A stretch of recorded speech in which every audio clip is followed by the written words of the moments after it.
Sens coutumière, je le refuse au nom de Jésus. Jacob arrive en Égypte. La fois passée que quand Joseph a interprété la vision, on l'a donné à la femme. Prêtre donne. Prêtre donne. Il célébrait le Dieu Ra, qui est le Dieu soleil. Vous savez, le soleil, ce n'est pas le soleil comme astre que Dieu a créé. C'est un idole. Et le prêtre donne, prend Joseph, il marche avec lui. Il lui fait voir tous les lieux d'Égypte. Les lieux qu'il lui montrait, c'était quel lieu?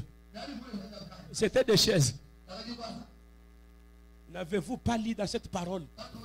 Quand on a mis la coupe, on dit pourquoi vous avez pris la coupe que notre Seigneur utilise pour prendre du vin et aussi pour deviner.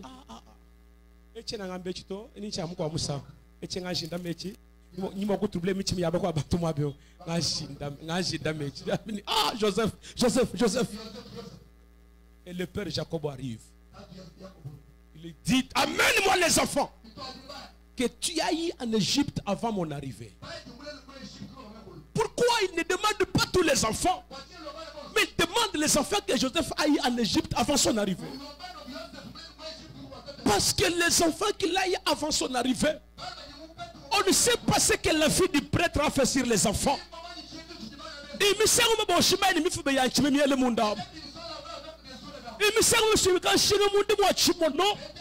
Selon les coutumes égyptiennes, l'enseignement, l'éducation d'un enfant, c'est la maman.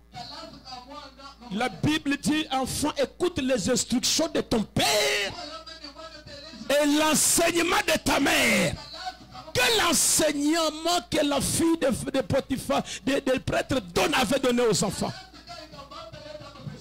On va lire pour terminer. Maintenant, l'édifice qui te sonnait au pays d'Égypte avant mon arrivée vers toi en Égypte seront à moi. Ephraïm et Manassé seront à moi comme Ruben et Siméon.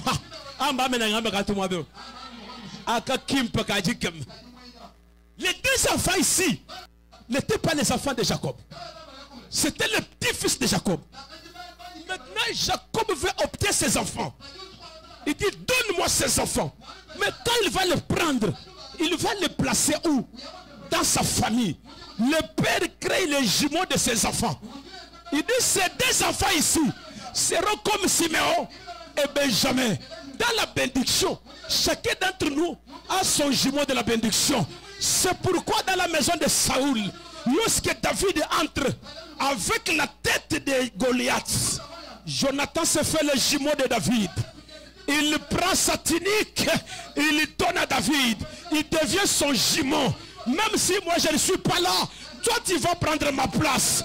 Que mon Dieu, toi tu es le jumeau de qui sur le plan spirituel?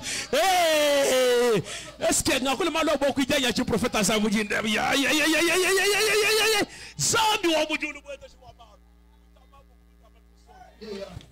Passage que j'ai lu la nuit d'aujourd'hui qui m'a troublé, c'est Hébreux chapitre 12 verset 23. Mais moi, verset où?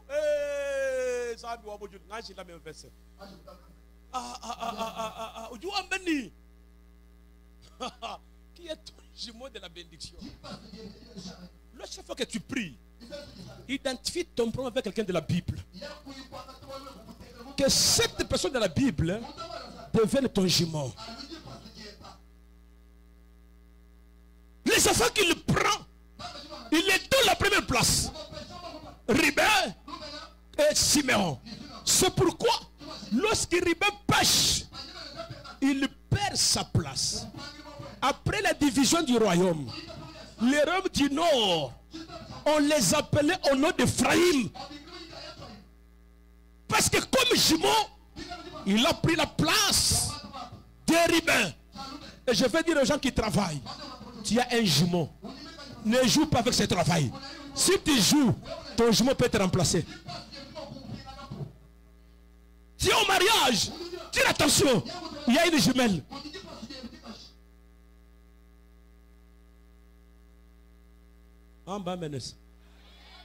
Ne joue pas avec ce que Dieu t'a donné. Parce qu'il y a un jumeau à côté. Il dit ces enfants seront comme Siméon et Ribin. Mais les que tu as engendrés après eux seront à toi. Ils seront appelés du nom de leurs frères dans leur héritage. Israël regarda les fils de Joseph et dit, qui sont ceux-ci? Lorsqu'on amène les enfants, il dit, qui sont ceux-ci? Ils ne voient pas les enfants avec les coutumes. Parce que les coutumes égyptiennes avaient déjà amené de mauvaises choses. Il dit, qui ont ces enfants ici? Qui a fait ça à ces enfants? Peut-être les coutumes de tes ancêtres avaient déjà effacé ton mariage. Ce matin, on va recevoir le mariage. Peut-être les coutumes de tes ancêtres avaient déjà empêché ton travail. Ce matin, on va recevoir le travail. Israël regarda les fils de Joseph et dit, qui sont ceux-ci? Ça, c'est un langage d'un prophète. C'est lui qui a demandé les enfants. C'est lui qui a dit, amène-moi les enfants. Frère, venez un peu vous aider. Venez vous aider.